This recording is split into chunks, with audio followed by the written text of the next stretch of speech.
everybody, it's Rox, and I am coming to you guys today with the very first review for the game, Season 5, Episode 1. So you guys, without totally hammering the show, okay, and sitting here and complaining about it, I'm not going to do that.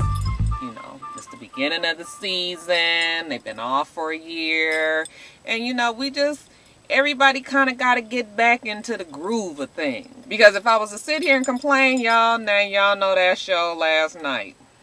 So the review is going to go like this. You guys know that the show opened in the middle and then went back to the beginning and then proceeded on to the end. I know that that's a formula that a lot of TV shows use, but to me, you start at the end and then you go back to the beginning, and then you go all the way back to the end so you can see what led up to it. But, okay, so it was the middle. It was confusing to me. I'm sorry. You need to dumb it down for us remedial folks. 5-10 minutes into the show, I was able to figure it out, but at first it was just like, what is going on? So, for the sake of the video and understanding, I'm just going to start each character's little parts from the beginning to the end. We ain't doing all that middle, jump back to the front, go back to the end, all that. It's too confusing. So with that being said, let's get to it, shall we? Okay, you guys, so our favorite couple is back, Melanie and Derwin. And the show picks up where it ended off last season. So remember, they was in counseling at the end of the season, and it was revealed that Melanie had had an abortion that Derwin was unaware of.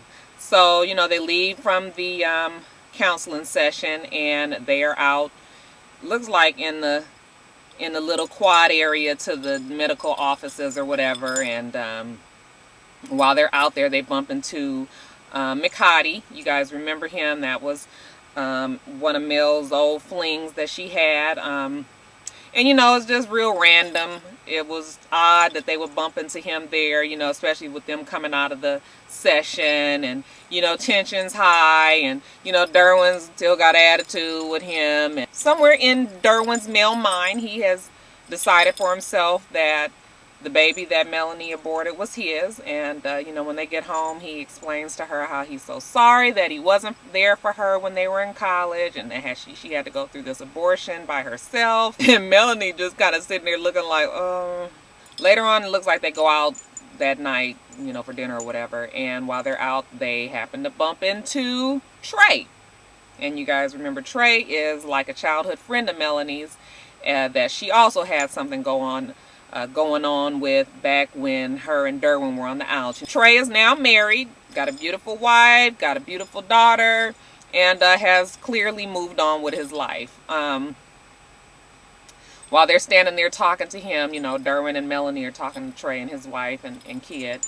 Derwin's son has a birthday that's coming up that weekend, so he invites the little girl. So, you know, hey, Trey and his family are coming to the birthday party. So I'm going to fast forward here, y'all, and just tell you guys that Melanie eventually tells Derwin that when she was pregnant, it wasn't when she was in college. It was a few years ago, back when they were having their issues, back when they broke up, and he had decided to go have a thing with Janae. She hooked up with Trey. She got pregnant. He didn't know anything about it. And she got an abortion. I have so many issues with, like, the direction of the story. Like, the writer in me, not that I'm all this extra and, you know, established writer. I mean, I ain't even extra. I mean, I ain't established. No, I mean, I wrote a little bit of shit. I'm bothered about this abortion. Is anybody else bothered by it? I mean, we've been watching this show for 5 seasons. She never got pregnant by Trey. I have a problem with that. Like, I need to know backstory. Ain't no backstory on this. Y'all can't just be springing this up on us. I got a problem with the inconsistency of this story. It's just too convenient for me. But anyway, I'm sorry. I know y'all probably like, Roxanne ain't got shit to do with nothing was happening today. So let me get on back to the review. Now, you guys know, if you guys, most of y'all didn't watch my reviews back then, because I think I only got like 100 views a week back then. But for the few of y'all who used to watch my reviews, you guys know that I'm not usually on Mel's side because she annoys me. But this time I was. Men crack me up how they think that your life started when you and him got together. Melanie, who really has had to put up with a lot. The fact that this man that she loves got somebody else pregnant and, you know, had his first son with this other woman that he had no intentions really of being with when it all came down to it. She accepted him. She accepted the baby. And, you know, he has a problem with the fact that she had an abortion for a man that she had no intentions of being with, and knowing that Derwin would not have taken her back had she kept that baby. He would not. He would not, because men can't accept the fact that their woman has been with another man. Just the thought of her being brought some pleasure from another man, it boils your blood. Derwin's mad, and I'm thinking, like, how that work? But eventually he gets over it. So, you know, I guess he comes back, he comes to his senses, and he realizes that this is the woman that he's gonna be with. You know how them two do, always back and forth. It'd be some big old shit, then it just get smushed like everything else. So he comes back, he's cool with it. It's the baby's birthday, let's make the best of the day. So when the party is on and everybody is sitting around, you know, having a good time, the photographer's taking pictures of everybody, you know, Derwin and the baby and all of this, and then the photographer goes, okay, let's just get the picture of mommy and daddy. And you know, Melanie is kind of scoots off the picture because she's not mommy, she's not daddy. I was mad at Derwin that okay, now look, I understand that that's the mama and the daddy. Okay, y'all take y'all picture together. Then Derwin should have said, okay, let's take a picture with stepmommy too. Because this is the thing. Stepmama got to take care of the damn baby too. When he comes over to the house, y'all know when the daddy is finished being the daddy, okay, then the mama got to do everything. She's the one that's bathing them. She's the one that's feeding them. She's the one that's entertaining them when daddy don't feel like it when he's watching the game. She does have a spot in this child's life, okay? Granted, she's not the mama, but she's the stepmama. And she, you know, I felt like he should have protected her in that, but he didn't. She moves off to the side and she's hurt. I was hurt for her. Like, yeah, that wasn't cool. But the show closes, you guys, with Derwin going out to his car to get something out of the trunk. And when he goes out there, Trey walks up and Trey's like, hey, Derwin, you know, I'm solo today because my wife and daughter, for whatever reason, they didn't make it. And, you know, Derwin turns around and sees him and says, okay. And then he just cold cocks him. He knocked that man out because of ego. I just told y'all how men can't handle the fact that they woman been with anybody else but them. Trey didn't know she was pregnant. Hell, neither did we. She got the abortion without anybody knowing. Derwin was wrong for that. Okay, you guys, Malik's drunk girlfriend. What's her name? Jenna. Jenna cannot act. I'm sorry. She's a beautiful girl. Beautiful.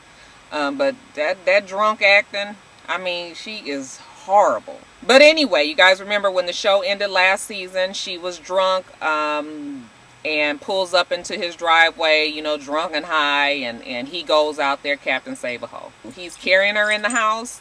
And, you know, Tasha's just like, wait a minute. You do not need to be having this girl in here. She drunk, she high. You know, we trying to get your career back online. This right here we don't need. But you guys know that Malik is not really trying to listen. This is supposedly his soulmate. Tasha comes up there and again is trying to explain to him, listen, Malik, for real, you don't need this. We don't need this kind of drama in our lives right now. And again, he tells his mom that he's got this, don't worry about it. You know, Tasha is just really, really frustrated. Like, damn, I done went and dropped like my hottest client for some bullshit like this at the house. TT is trying to tell her that maybe she needs to go on and leave Malik and go back to Derwin, and you know she's torn between that, and I understand that. That's her son. When Malik turns his back for like 2 minutes, Jenna gone. She gone and they can't find her in the damn house. I was like, bitch, stealth in the mugs. Anyways, they're all out in the woods trying to find Jenna. You know, she just gone. You know, Tasha, you can tell that Tasha is just kicking herself like, what the fuck am I doing out here looking for this all pretty crackhead? Because that's really all she is. She's like over it. She goes back to the house, and when she gets back to the house, Jenna's drug dealer / pusher, who's also known as Stifler's mom from American Pie. Remember the MILF? Okay, well, she's the drug dealer pusher, and she's got her gun, and she's like, you know, she owes me $45,000. And Tasha's just like, you know, what the fuck. The girl's dead in the damn garage, you guys. I mean, it's silly. Like, the girl, he finds her and she's in the garage and she ain't got no clothes on, of course, and she's dead. Technically, she's dead. The drug dealer's got, you know, she's got some adrenaline in a syringe. And just like in Pulp Fiction, if any of you guys watch Pulp Fiction, she goes on and jams the syringe into her chest, and the girl comes back to life. Again, I'm just sitting there like, I'm gonna keep on giving this show a chance, but TT again tries to tell her to go on back to Derwin. And if I was Tasha, I would make an executive decision to drop Malik, leave his ass there with the pretty crackhead, with the MILF, with TT, with his big ass house, and go on back to Derwin so you can make your money. You guys, Jason is a bachelor now. He's 100% a bachelor, and that's fine. You know, his wife is gone. What was her name? Ain't that sad? I can't even think of her name. What was her name, y'all? I don't remember. He's living the single man's life. He's sleeping with one of the women he's sleeping with is his publicist. And after they have their session, you know, she gets up and she kind of tells him about himself and the fact that he doesn't like black women. And, you know, they're good enough to sleep with, but not good enough to marry. And I guess that's going to be the direction for Jason this season. He's still got that damn 25-year-old, 14-year-old daughter. Still very grown, still very just too much. Later on in the show, he's picking her up. I guess she's been out on a date. Do you let your child go on a date at 14 years old? She's kissing some boy in the parking lot. Not even the parking lot, y'all. She kissing a boy in front of the movie theater. 14-year-old. I'd be damned if Jada be kissing some damn boy in the front of anything in front of me. Oh, it's gonna be a fight. Let me get back to the review. I hate what they've done to Britt Brad's character. You know, he points out the fact that she's with some white boy. Negro, is you not gonna say something about the fact that she is with a boy, period? She points out to him that he had a white wife and she likes white boys. He goes to a bar and so now we got the real sassy black girl who is the bartender, who is Brandy, who is overacting. I know y'all might not agree, but to me it's like she's extra sassy. You know, everything is just extra, like all this, just a whole lot of, you know, extra. I'm thinking to myself, like, maybe she owns the bar. I just knew that she was going to be the owner for that bar, the way she was making it seem like she could just kick him out. I was just like, this is stupid. But no, she didn't own the bar, and she got her ass fired. She was out on the bus stop, and it's raining. I guess Jason had a change of heart, and he picks her up. Y'all want to hear about the writer in me again? The writer in me would have said that Jason would give a damn about this girl. I mean, the fact that he's already got issues with some black women, and the fact that she was so super extra sassy in that bar, and the fact that she talked to him any old kind of way, I don't even see him stopping. I don't see him even stopping to help her. So to me, I was just like, oh, so he gonna pick her up like, and she ain't nowhere near his type. Nowhere near. I wouldn't put them two together if you paid me. I wouldn't. They just don't match. After a wild night of partying, it looks somehow they make it down to Tijuana. And, you know, the next morning Jason wakes up. He don't know where he is. He don't know what's going on, but he got a wedding band on his hand. Turns out that he married Chardonnay. Chardonnay? Did I tell y'all that was her name? Anyway, you guys, Chardonnay is the new Mrs. Pitts. They get to talking, and, you know, she points out, I don't know how she was able to just gather all this just from one night, half of the time they drunk, but she gathers that he don't like black women. And he sits down, and I guess this is the heart-to-heart that he and she are having together. And he tells her about the mean-ass black girl from back when he was a kid, and how from that moment on, he just realized that black girls weren't for him. And you guys, I gotta tell you this story. Last year, my son went to a predominantly white middle school for a semester. And you know, we would talk and everything, and, you know, I always ask him about girlfriends and stuff, and he's always real, like, oh, my, he asked me, I ain't got no girlfriend. You know how these kids be. And so he would never really say, but he said he had friends. So I was just like, oh, okay, so what they look like? He would say, oh yeah, she's a real nice girl. You know, she had long, like brown hair, blondish hair, and you know, her eyes are light. And I'm thinking to myself, like, and unless they got a little Beyonce at the damn school, this don't sound like no black girl. All of the girls that he would describe sounded like that. You know, they would all be light, long hair. He would never really say what color they were. But he'd always say, oh, blonde hair, long hair, you know, stuff like that. So finally I said, Joe, I said, these girls white? And he was like, yeah. And I was just like, you ain't got no black female friends? And he was like, Mom, it doesn't really matter like that.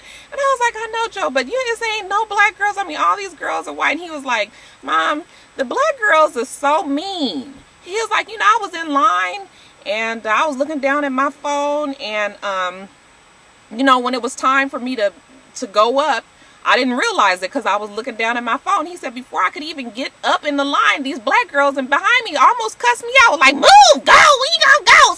He was really scarred by that story, you guys. It's true. Like, I've seen my daughter, the way she can be around her friends, and it, you know, I really do think that we can, our girls, we really gotta teach them not to be so, what is the word? So stiff-backed and mean. Because obviously it's affecting the guys and it's affecting kids, especially my son is 12, like he was 11. And I hate to think that my child is going to be another Jason Pitts.